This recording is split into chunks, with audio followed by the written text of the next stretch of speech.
As a salesperson, as an entrepreneur, as a small business person, you need to ask yourself, what problem am I solving? Because you don't start a business for the sake of business. I know people start businesses just to make money. It's a good motivation. However, there comes a time when the money is not coming. What will keep you going? So you need to, what problem are you solving? Because if you're solving a problem that exists, and it is such a big problem, people will pay you money for it. So if you're struggling in your business, you need to ask, am I solving a real problem, or is it an imagined problem? You know, because sometimes as business people, you imagine there are problems, and you create a product, or you start selling products, and then you discover in the market nobody wants to pay money for. So that is one question you have to ask yourself. And for you to be able to, once you ask that question, what problem am I solving? The other one is, how big is that problem? Is it big enough to scale your business to millions, to billions? You know, because I know many times tunaanza na chuka biashara, and then you're just seeing about your dinner for tonight. You just go to sell that 8 in the evening. That's a good thing for a beginning. But you know, if you want to grow, you have to think, how big is this problem? Because how big it is to mean, or rather, if it is big enough, it means you have a big market, and it means you can scale. It means you can look for capital to scale your business. Before you even go out to sell, you need to ask, why do customers buy from you? And I want to ask, what's the name of that company that is selling? I know customers are paying you money. Why are they paying you?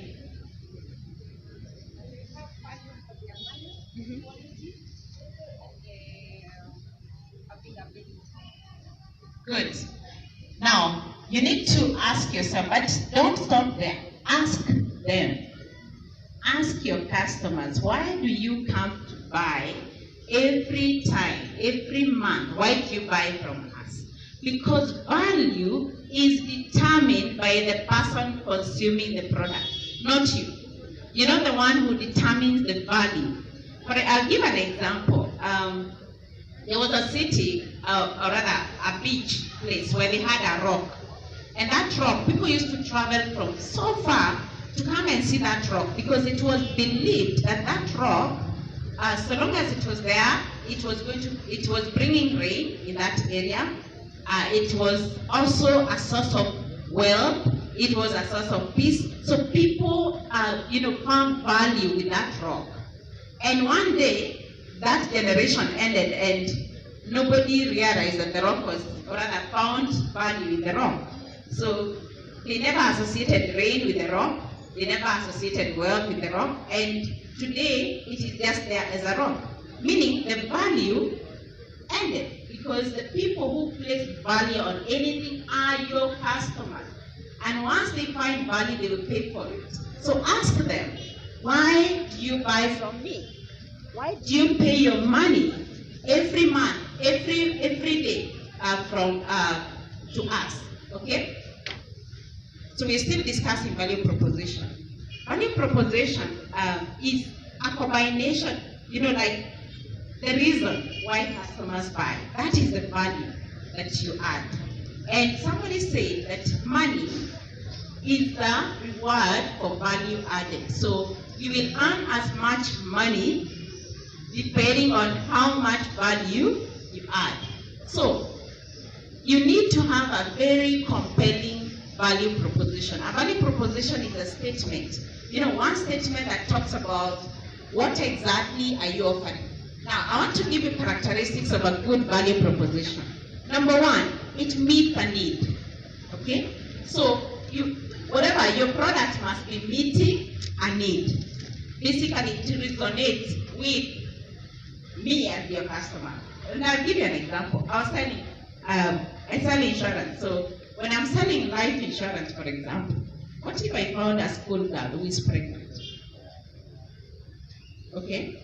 So a school girl who is pregnant, Fine. First, they are dealing with other issues. Yes, they may need my product, but from my perspective, what do they really need? Are you getting my point? She's in school. Her issue is school fees for herself. Okay? So now I'm going to sell to her an education policy for the baby she's carrying.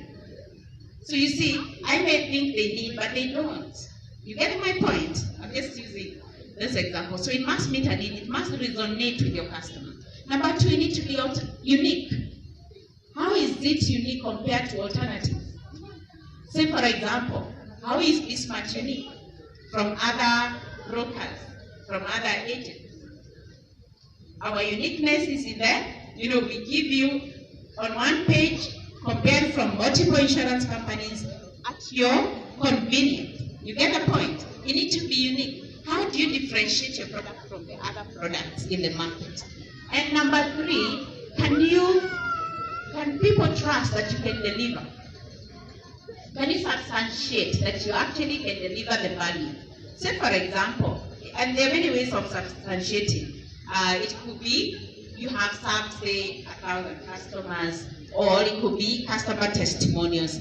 All these things is what makes a good, a compelling value proposition. Okay? Let's move to the next.